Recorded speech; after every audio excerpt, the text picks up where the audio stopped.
Issa Chiruma Bakary organizes a press conference in Paris today. Not him, his legal team. In a country where the press is silenced and the truth is hidden, can Issa Chiruma Bakary's press conference in Paris finally make the world hear what Cameroonians at home cannot hear, or what the world cannot hear because the press in Cameroon is not free? Dear viewers, here, welcome to the Beyond Africa podcast with me, your host, Ngalim Bernard. At the Beyond Africa podcast, we tell African stories that change lives. As usual, thank you so much for tuning in. Thank you for watching. Your watch, your support, your comments, your like, and your shares give us the momentum to continue going. Stay tuned as we give our opinion on the press conference that Issa Chiruma Bakary's legal team is organizing today in Paris.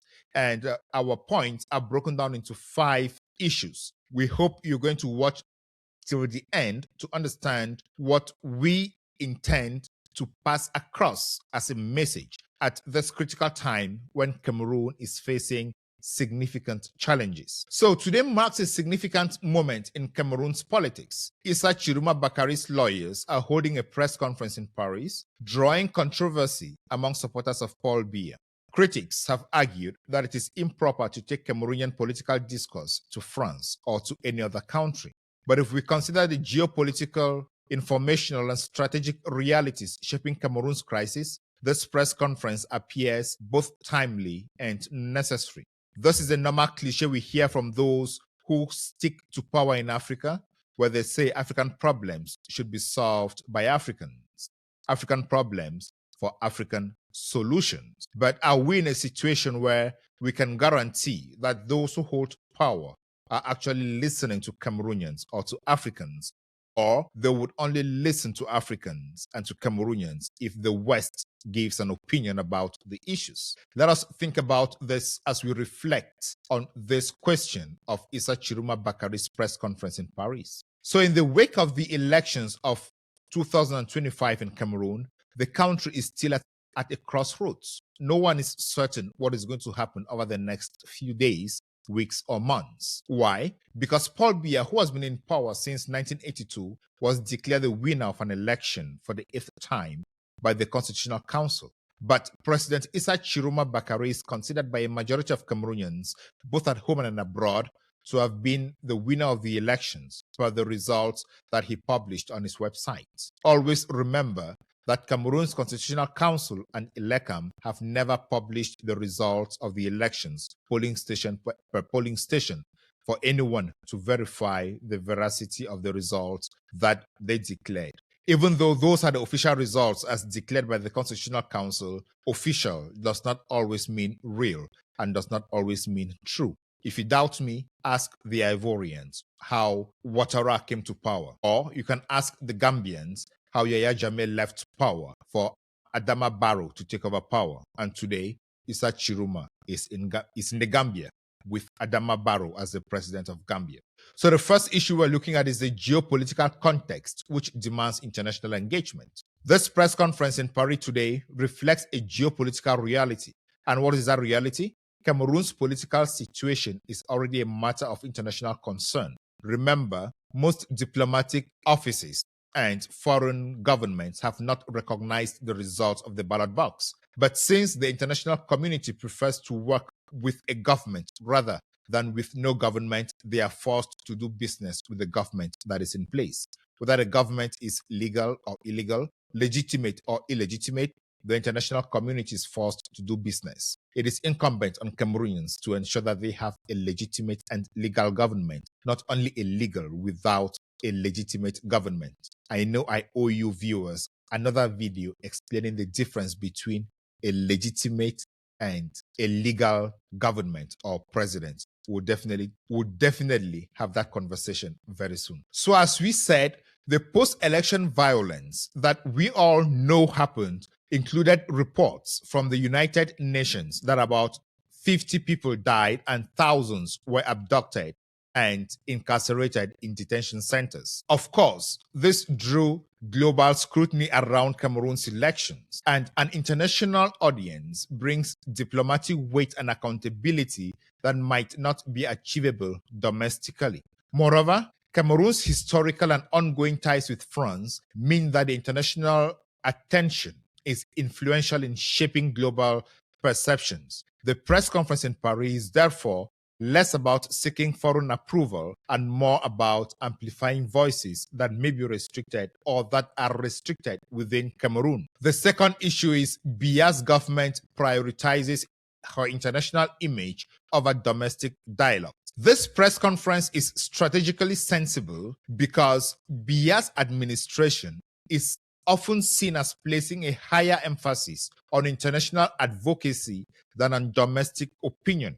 I have published videos on this website showing how much they spent on lobby firms in Washington, D.C., New York, Paris, London, Berlin, all over the world. They spent hundreds of US dollars paying lobby firms to shape the narrative because they care more about the narrative in the international scene than what happens in Cameroon. Rather than open Cameroon for a conversation with voices that do not agree with them, they prefer to arrest, detain, and even kill those who are in jail because they dissent or they disagree with them. If you doubt me, check Issa Chiruma death. But they would spend significant amounts of money that they should have used for domestic purposes in paying lobby firms. And who are lobby firms? Lobby firms are companies that are specialized in creating relationships between one government or one company or one individual with another government.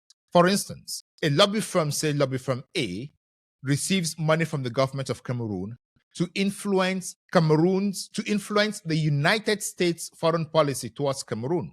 What would they do? They collect the money. They then visit different senators, press people, officials at the State Department to paint a picture of what is happening in Cameroon per their own terms, and also visit media houses to either ignore the stories that are coming out of Cameroon that will taint the government's image, write or publish images or stories that would make the government look good. As such, either you don't hear the bad stories that are happening in Cameroon, or they are reported from a perspective that gives more light and credibility to the government. So that is what they do. At the end of the day, the foreign policy that is shaped by these Western capitals are done to favor that government. While the government that is paying the lobbyists to do this have an upper hand because they have an open treasury from which your tax money pays the foreign government to shape the policy, you don't have an ability to talk to these foreign governments. So when a press conference like President Chiruma's is coming up, it is a strategic framing, it is a strategic action to make sure that the foreign capitals are also hearing the other side of the story. I really hope that this is going to serve a purpose for public relations. Another issue we're looking at is the limited press freedom in Cameroon. Under normal circumstances, such a press conference should be organized in Cameroon where Cameroonians feel the pain, where they documented the violations, the elections malpractice, the human rights violations, or the police killing citizens. But because Cameroon is the way it is, they will need an authorization to organize such a press conference.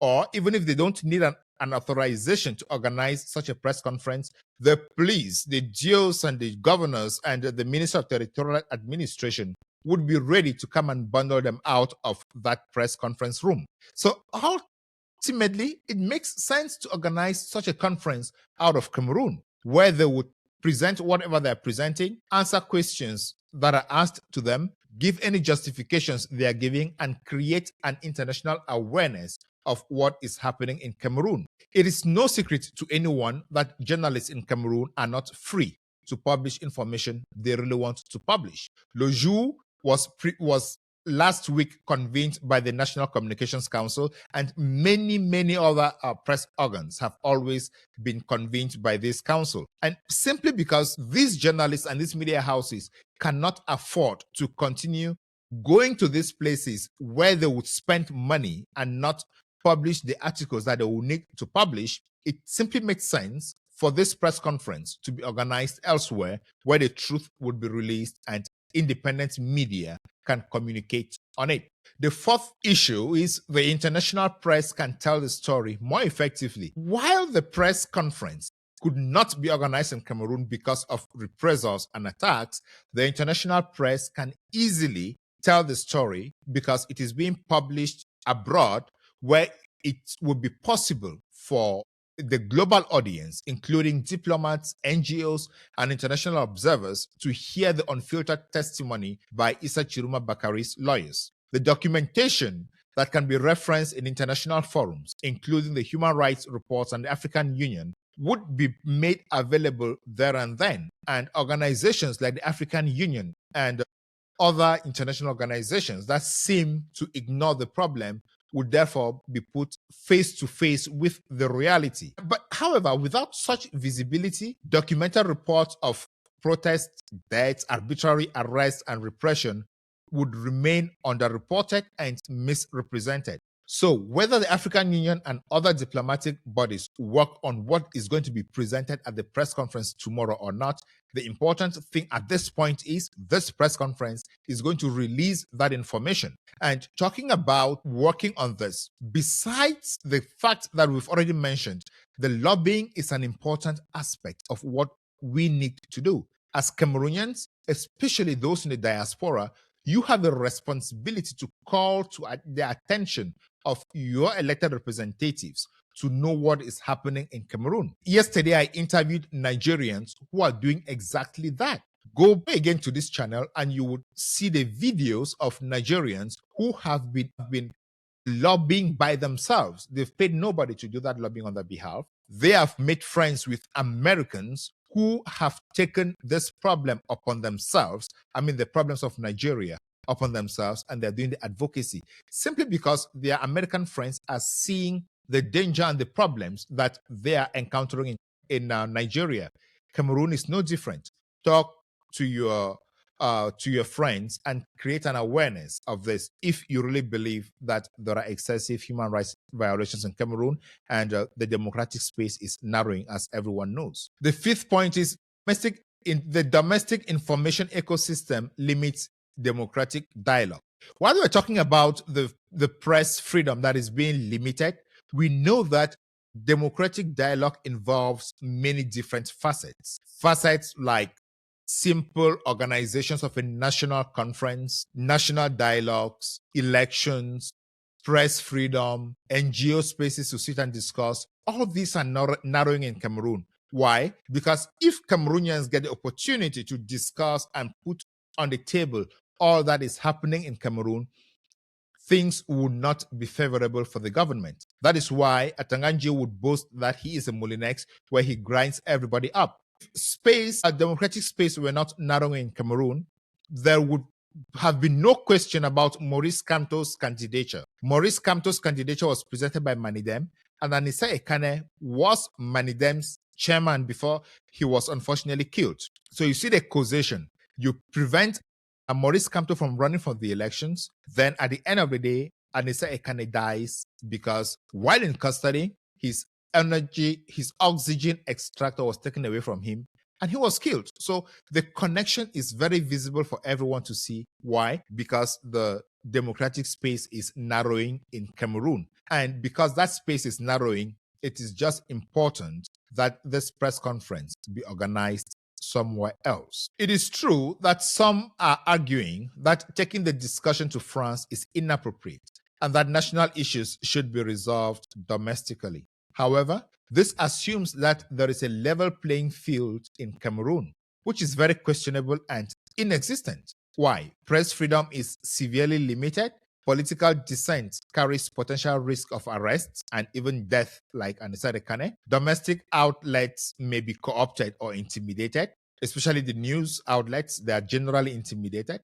Then, given these realities, internationalizing the discussion is strategic, and this strategic effort is necessary for transparency and equity rather than a concession to foreign influence. So nobody should deceive you that because Chiruma is organizing a press conference in Paris, he is simply offering the country to France for no good at no cost or at a cost. Even if that were the case, freedom and peace are better. So before we close, I really want us to ask why this matters for Cameroon's future.